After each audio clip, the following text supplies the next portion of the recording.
Hello all வணக்கம் பீடாக் welcome to the show. 2-1 அப்படின்னு லீட்ல இருக்காங்க இந்தியா. இப்போதான் ஃபோர்த் T20 எங்க அப்படின்னா உங்களுடைய கோட்டை தான் வாண்டரர்ஸ். உங்க ஏரியா நீங்க தான் சொல்லணும். என்ன ரெண்டே சான்ஸ் தான் இருக்கு. 2-ஆல் ஆகுமா இல்ல 3-1 அப்படின்னு தான் நீங்க சொல்ல போறீங்க. அப்படியே இனிஷியல் தாட்ஸ் சொல்லுங்க. டுவால் சவுத் ஆப்பிரிக்கா பண்ணணும் அப்படின்னு சொன்னா அந்த மைண்ட் செட்டை விட்டு இறங்கணும். அதாவது they have to win the toss and they have to bat first. வாண்டரர்ஸ்ல திருப்பியும் சொல்றேன், ஃபர்ஸ்ட் இன்னிங்ஸும் சரி செகண்ட் இன்னிங்ஸும் சரி அப்படியே பால் இப்படி அலையும். ஃபர்ஸ்ட் பவர் பிளேல அந்த பவர் பிளேயே நீங்க பார்க்கணும். பவர் பிளேல விக்கெட்டை நீங்க கொடுத்தீங்கன்னா கொலாப்ஸ் ஆயிடுவீங்க. பேட்டிங் ஃபர்ஸ்ட் ஆடினாலும் அந்த ஃபர்ஸ்ட் 6 ஓவர்ல டப்பு டிப்புன்னு அடிக்க போய் ஒரு 40க்கு 3 வந்தீங்கன்னா 135க்கு ஆல் அவுட் ஆயிடுவீங்க. 135ல ஆல் அவுட் ஆனா 5 ஓவர் ஸ்பேர்ல அடிப்பாங்க திருப்பி. டீம் பேட்டிங் செகண்ட் அப்படிங்கும் போது how are you going to get a start? That is going to B important. இப்போ இந்த கண்டிஷன்ஸ் இப்போ என்ன ஆயிருக்கு அப்படின்னு பார்த்துருவோம். கடைசி 26 மேட்ச் ஆடி இருக்காங்க. இப்ப வியூவர்ஸ் கேட்பாங்க, யோ என்னையா இப்படி சொல்றா அப்படின்னு சொல்றேன்னு. டீம் பேட்டிங் ஃபர்ஸ்ட் 10 ஜெயிச்சிருக்காங்க. டீம் பேட்டிங் செகண்ட் 16 ஜெயிச்சிருக்காங்க. Team batting first 39% win ratio. Team batting second 61% of matches ஜெயிச்சிருக்காங்க. ஆனா வந்துட்டு உங்களுக்கு ஹையஸ்ட் ஃபர்ஸ்ட் இன்னிங் ஸ்கோர் பாத்தீங்கன்னா 260 ஃபார் 6. அதாவது Sri Lanka versus Kenya long back in 2007. Highest second inning score வந்து 236 for 6. West Indies versus South Africa in 2015 highest சேஸும் அதுதான். இப்போ இங்க பாத்தீங்கன்னா average first inning score 175, average second inning score 177 for a period of last 26 matches. Conditions எதுவுமே மாறல. நிறைய பேர் கேட்பாங்க, என்ன சார் இவ்வளவு ஹை ஸ்கோர்ன்றீங்க, 175 177ன்றீங்க. 52 இன்னிங்ஸ், அதாவது 26 ஃபர்ஸ்ட் இன்னிங்ஸ் 26 செகண்ட் இன்னிங்ஸ். இப்போ average score is 175 and 177. It is going to be very high scoring venue. ஒரு இதையும் நான் சொல்லிட்டேன். போன வருஷம் பாத்தீங்கன்னா ஜோனாஸ்பர்க் சூப்பர் கிங்ஸ் வந்து பேட்டிங் ஃபர்ஸ்ட் ஆடி 70 கால் அவுட் ஆனாங்க சன்ரைசர்ஸ் ஈஸ்டர்ன் கேப்போட. அந்த ஃபர்ஸ்ட் பவர் பிளேல நீ விழுந்தீங்கன்னா எழுந்ததா சரித்திரமே கிடையாது. இப்ப பேஸ் பவுலர்ஸோட economy rate much similar to Pretoria, 8.32. ஸ்பின்னர்ஸோட economy rate 9.24. Wicket taken summary பாருங்க. Pace bowler 78, spinners 22%. Team winning the toss have fielded 20 out of 26 times. பாத்துக்கோங்க. Team batting second doesn't lose more than one wicket in power play. அதாவது team batting second ஜெயிக்கணும் theory அதே தான். Wins 90% of the games. எவ்வளவு பெரிய ஸ்கோரா இருந்தாலும் சரி, power பிளேல ஒரு விக்கெட் விடலைன்னா நீங்க சேஸ் பண்றதுக்கான சான்ஸ் இருக்கு. Team batting seconds win 75% of the games if they score 50 plus in power play chasing 170 plus. Team batting first scores 176 on average if they are three or less wickets down at the end of 14 overs.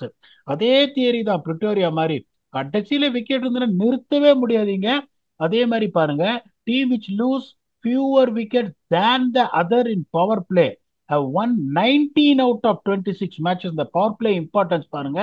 அதே point repeat பண்றேன், teams double the score if they are 2 wickets down or less after 11 overs. நிறுத்தவே முடியாது நீங்க run. So இப்போ மீன் average score நீங்க சொல்லிட்டீங்க. இப்போ உங்களுக்கு அந்த 200 இங்க வாட் எவர் இட் இஸ், பிரிட்டோரியாலே என்ன சொன்ன 200 அடிக்கணும் அப்படின்னா India got 220. That is 20 runs more. It's not going to be easy. Theory அதே தான். 6 ஓவர்ல 45 ஃபார் 1 விக்கெட் கொடுக்காம ஆடிடுங்க. பட் இந்தியா 70 ஃபார் 1 இருந்தாங்க பிரிட்டோரியால, எங்கேயோ போயிட்டாங்க. 7 to 10 பாத்தீங்கன்னா கொஞ்சம் ஸ்லைட்டா ஒரு மொமெண்டம். அந்த ஒரு விக்கெட் நீங்க பவர் பிளேல வச்சிருக்கிறத இங்க விடலாம். கொஞ்சம் மொமெண்டம் அங்கேயே ஏத்தணும். 10 ஓவர்ல 80 ஃபார் 2. அதுக்கப்புறம் கல்ட்டு தான் உங்களுக்கு. 11 to 15 வந்து ஒரு 2 விக்கெட் விடலாம். 55 ஃபார் 2. அந்த 135 ஃபார் 4, 9 ரன்ஸ் ஓவர் 15 ஓவர்ல வந்துட்டீங்கன்னா 65 ரன் வந்துடும் கடைசியில. Say was the case last time in Pretoria. 200 for 9, 200 அப்படின்னு வந்துருச்சுன்னா உங்களுக்கு it is a very difficult chase.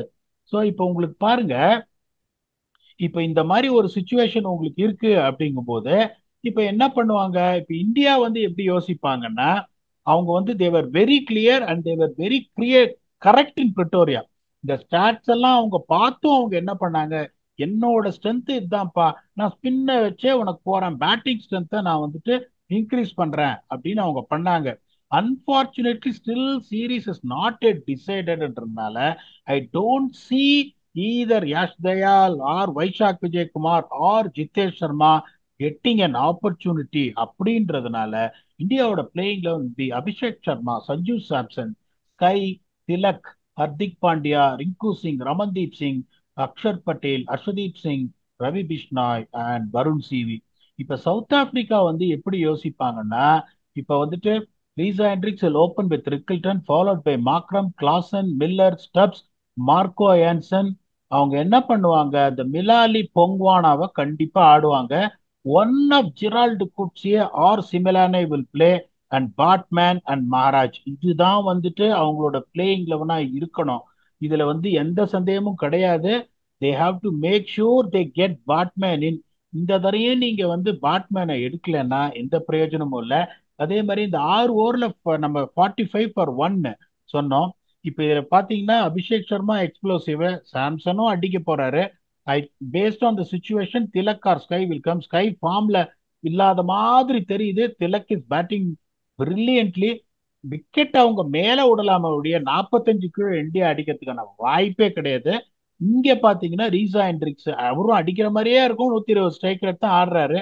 விக்லிட்டன் spark நீங்க சொன்ன மாதிரி காமிக்கிறாரு. பட் அன்பார்ச்சுனேட்லி பாத்தீங்கன்னா பெருசா அடிக்க மாட்டேன்றாரு.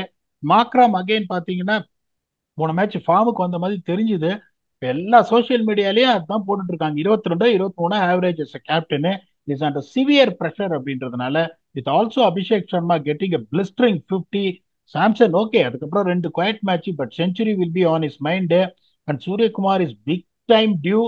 திலக் வர்மா வந்து எப்பவுமே நான் ரேட் பண்ணுவேன்றதுனால அங்க எட்ஜ் டெஃபினட்டா அவங்களுக்கு இருக்கு. இந்த பீஃப் அப் ஜாப்னு பாத்தீங்கன்னா டெஃபினட்டா ஸ்கை இஸ் டியூ. என்னை பொறுத்த வரைக்கும் இவ்வளோ மேட்ச் எல்லாம் T20 3 மேட்ச் எல்லாம் அவர் அடிக்காம இருந்ததே கிடையாது. Hardik Pandya the only problem what I said. Yes agreed. இப்போ இஸ் அ கேம் சேஞ்சர். இந்த மாதிரி பெரிய மேட்ச்ல வந்து கரெக்டா அடிச்சிருவாரு. But still has to find his drops. Rinku சிங்கும் கொஞ்சம் ஃபார்ம்ல இல்லாத மாதிரி இருக்கு. But Rinku Singh is Rinku Singh. ரமன்தீப் சிங் அவர் என்ன கிளாஸ்ன்றதை காமிச்சார். First ball in international cricket is backing himself and hitting a six. Axar can bat. இங்க பாத்தீங்கன்னா கிளாஸ் அந்த 3 கன்சிக்யூட்டிவ் சிக்ஸஸ் அடிச்சாரு வருண் சக்கரவர்த்திய. பழைய கிளாஸன நான் பார்க்கல. டேவிட் மில்லருக்கும் பேட்ல படல. ஸ்டப்ஸ் ஒருத்தர் தான் ஆடுறாரு. And Marco Jansen can hurt big time. And I'm expecting Mpongwana to play. இப்போ பேட்டிங் பொங்குவானா ஆடினா கொஞ்சம் டீப்பா இருக்கும். அதுக்கப்புறம் கூட்ஸே ஆர் சிமிலானே அப்படிங்கும் போது இங்க பெருசா எட்ஜ் நான் கொடுக்க மாட்டேன். Both are going to be the same. The striking ability in power play இப்ப யாருக்கு இருக்கு அப்படின்னு பாத்தீங்கன்னா ஜெரால் குட்ஸி. அதான் சொல்றோம், ஒரு மேட்ச் ஒரு 4 ஓவர்ல 29 for 3, அடுத்த மேட்ச் 3 ஓவர்ல 50 ரன், அந்த மாதிரியான ஒரு கேரக்டரு. பாட்மேனா ஆடுவாங்களா தெரியாது உங்களுக்கு.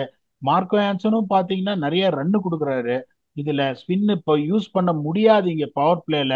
அப்படிங்கும் போது அங்க பாத்தீங்கன்னா Arshdeep Singh has been extremely consistent. That is honestly you got to say. பாண்டியாவும் வந்து டீசெண்டா போட்டாரு பவர் பிளேல. Then you got someone like Axar Patel definitely bowl in power பிளேன்றதுனால உங்களுக்கு அக்ஷர் பட்டேல் விக்கெட் எடுப்பாரா பவர் பிளேல you can't guarantee that. But is gone to control ரன்ஸ்ங்கும் போது இங்கேயும் பெருசா எட்ஜ் இல்ல.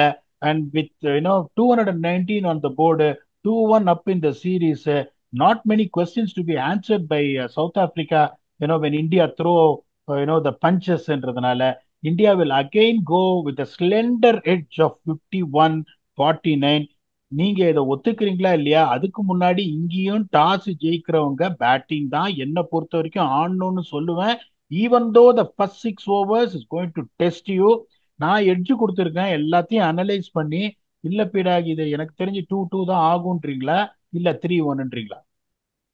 இல்ல பீடா, மொமெண்டம் நல்லா தான் இருக்கு இந்தியா கிட்ட. ஐ திங்க் 3-1 ஆயிரும் அப்படின்னு தான் நான் நினைக்கிறேன். அப்படியே ஃபேண்டசி என்னன்னு சொல்லிருங்க.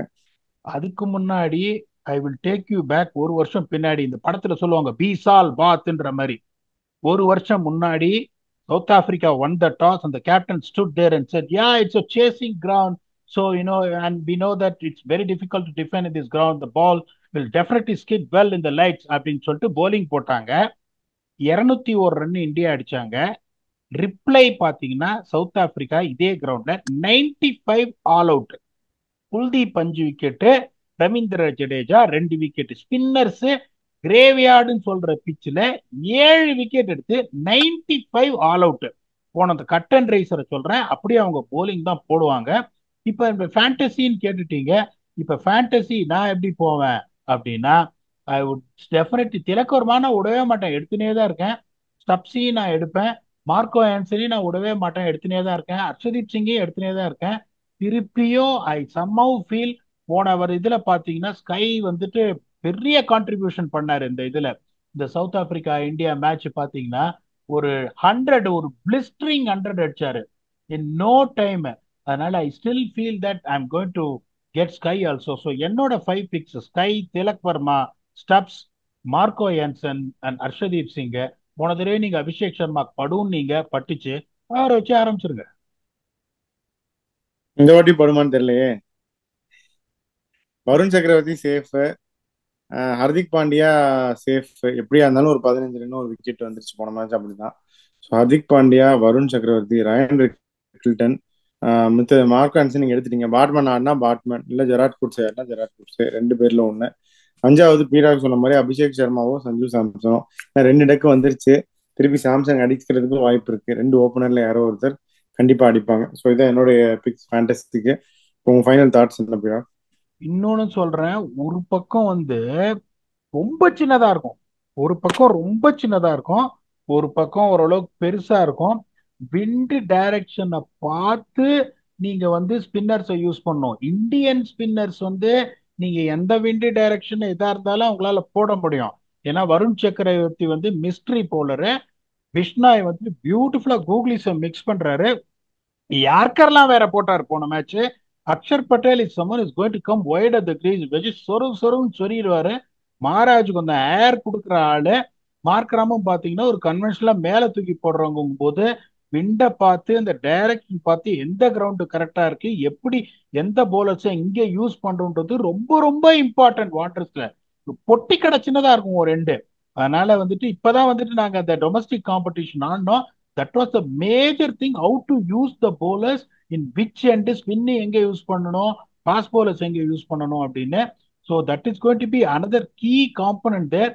ஓகே நீங்க போலிங் போடுறீங்களா, okay for example South Africa இந்த பேட்டிங் டாஸ் வின் பண்ணி ஒருவேளை பேட்டிங் வந்துட்டு அவங்க ஆடுறாங்க அப்படின்னா ஃபர்ஸ்ட் 6 ஓவர்ல இந்தியா ஸ்ட்ரைக் பண்ணலன்னா இந்தியா வில் ஆல்சோ பிரீட் 200, அதையும் சொல்றேன். ஏன்னா நிறுத்தவே முடியாது அதுக்கப்புறம்.